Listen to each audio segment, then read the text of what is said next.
ESPN just dropped a new 2025 NFL mock draft, so we're going to break it down on today's episode, which was filmed, by the way, during our live show, which airs every single Wednesday at 5 p.m. Eastern. So come hang out with us if you want to be a part of a live Cleveland Browns report. So you might be a little bit confused when you see two different sets of draft orders because Tankathon has one and ESPN has one.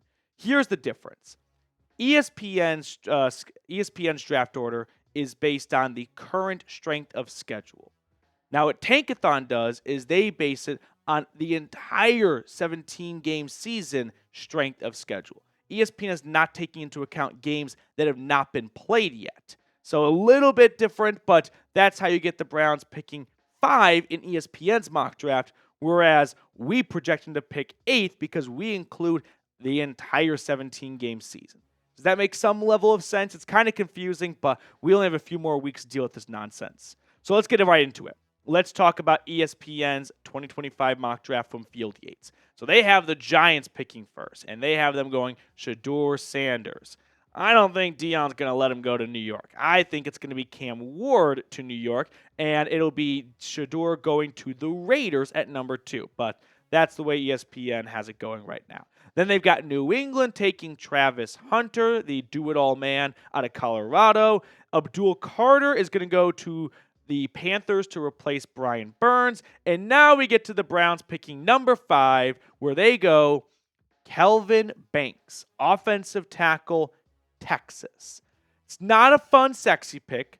Offensive tackles don't score touchdowns. They don't put a lot of butts in seats, but they do open up opportunities for guys that do score touchdowns and put butts in seats. So let's get to know Kelvin Banks a little bit because I think there is a real chance he could be a Brown in a few months. 6'4", 320.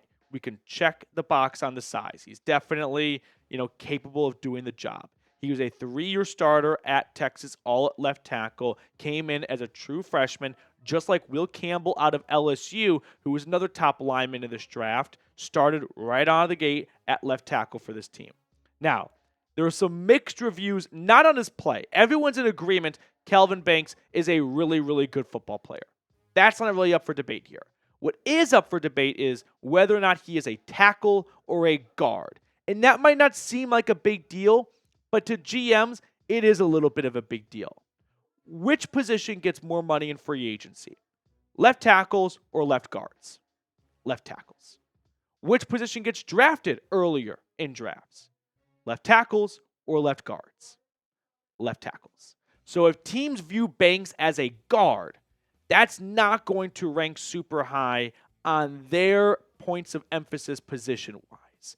If the Browns think he's a tackle, then I think this is a great pick for Cleveland. I do. I like the offensive line pick altogether.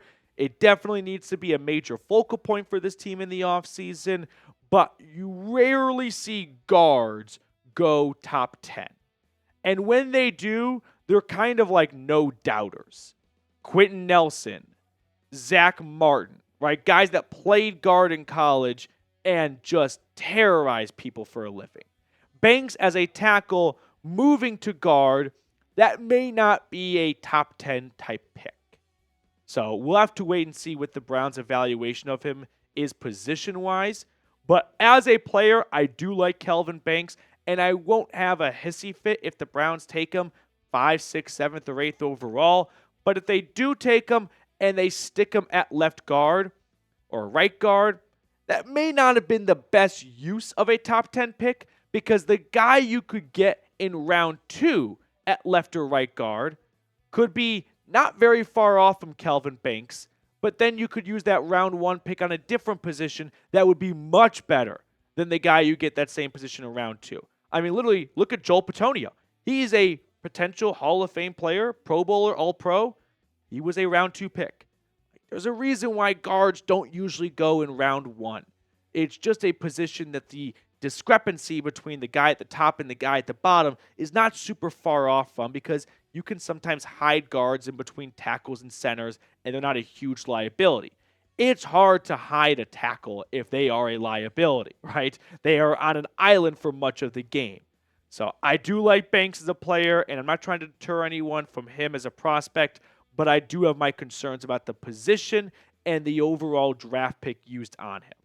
But I'll turn it over to you. Should the Browns draft an offensive lineman in round 1? Give me a yes or give me a no. I love the idea of going O-line. They haven't used a premium pick rounds 1, 2, or 3 on an offensive lineman since Jed Wills in 2020, and that has not done them any favors. And you got to go back a long ways before that to find the next offensive lineman, 2018, right? So not a huge fan of the lack of investment made on the offensive line the last couple of years. Really just the last year. They should have done more about it in 2024, given all the injuries, and they just crossed their fingers and hoped that Jed Wills and DeJuan Jones and Jack Conklin would be ready to roll by the start of the year, and they weren't. And that led to a disastrous offensive line performance right out of the gates. Before we get on to the rest of today's mock draft, I do want to give a big special shout out to a new-ish sponsor here at the Browns Report, and that is Tushy. Thanks to Tushy, holiday gifting 101 just got a lot easier. Why drop $200 or $300 on a cooler that'll get used some of the time, but you could spend a fraction of that on a bidet your whole household will use all the time. The Tushy bidet easily attaches to your existing toilet without the need for additional plumbing or electricity. People who have made the switch to Tushy use up to 80% less toilet paper. No more clogged toilets, save money, and your derriere at the same time. Now take it from someone who lived in Tokyo, Japan from 2003 to 2008 and saw how a country embraces bidets across the board. It's a game changer, and I miss it every single day. But with Tushy, that's not the case anymore. So give the gift of practical luxury that benefits everyone in your household. For a limited time, our listeners get 10% off their first bidet order when you go to hellotushy.com/chat. That's 10% off your first bidet order at hellotushy.com/chat. And don't forget to give us a shout out while you're there and let them know we sent you. I put all that information in the comments and description of today's video. Go to hellotushy.com/chat for the best gift this holiday season.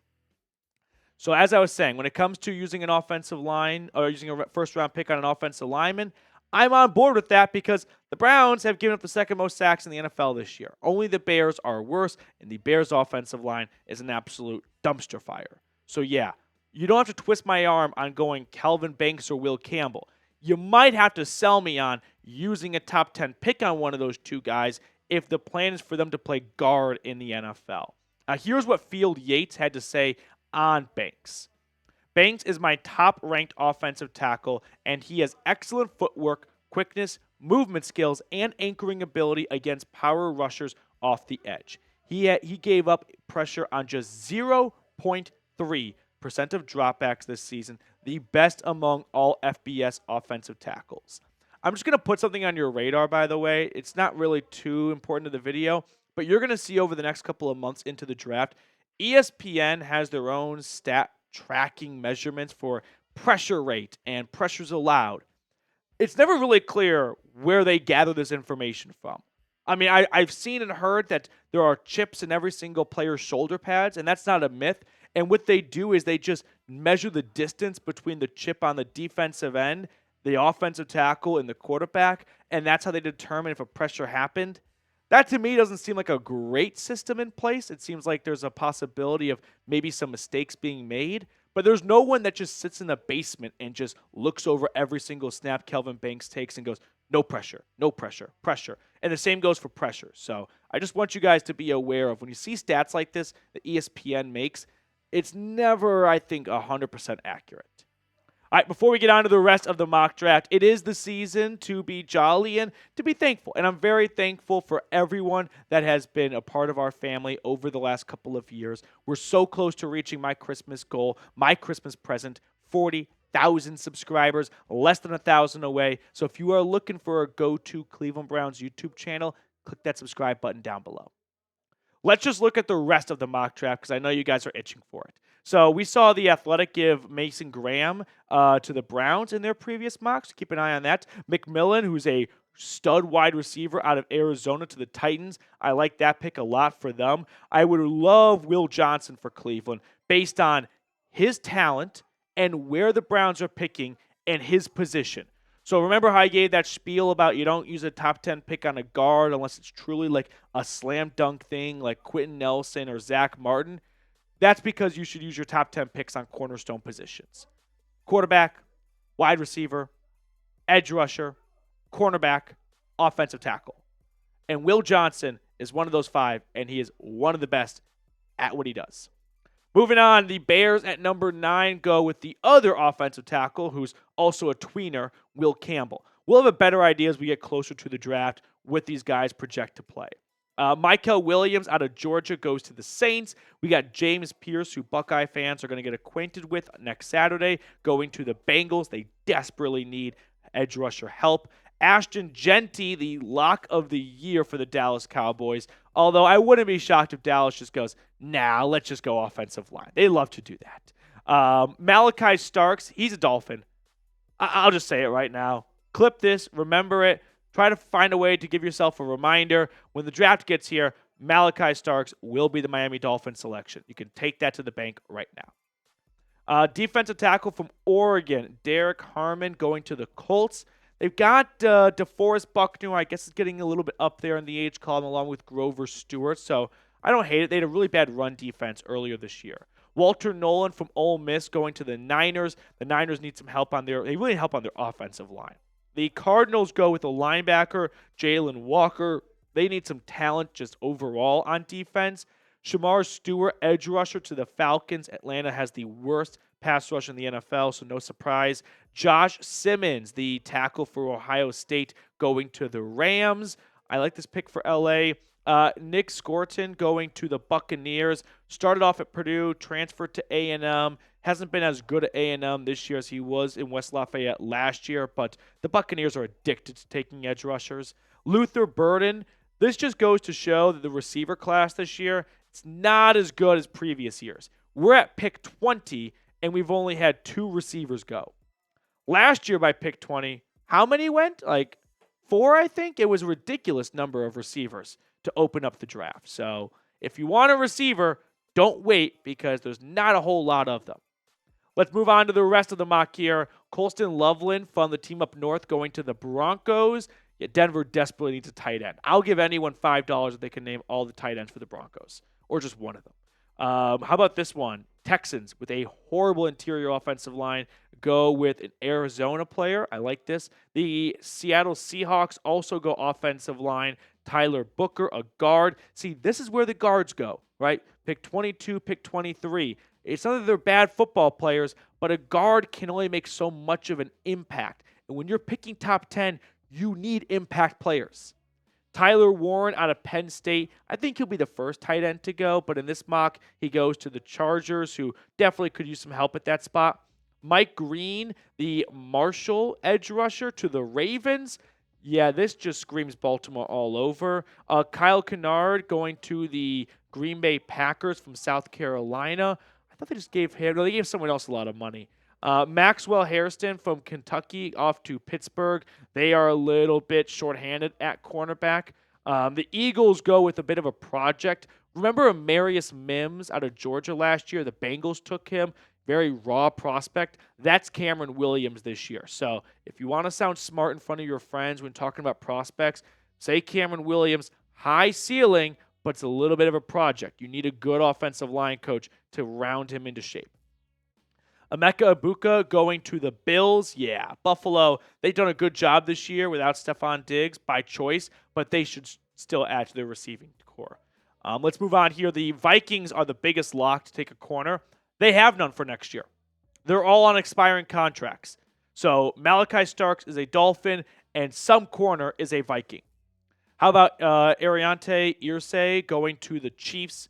They need some help at left tackle. They're on to their 3rd left tackle this year. And then to round it out, we've got Donovan Jackson, another offensive lineman from Ohio State, going to the Detroit Lions, who, you know how Dan Campbell likes to operate. He is winning and losing in the trenches, and so he wants to always reinforce that position group.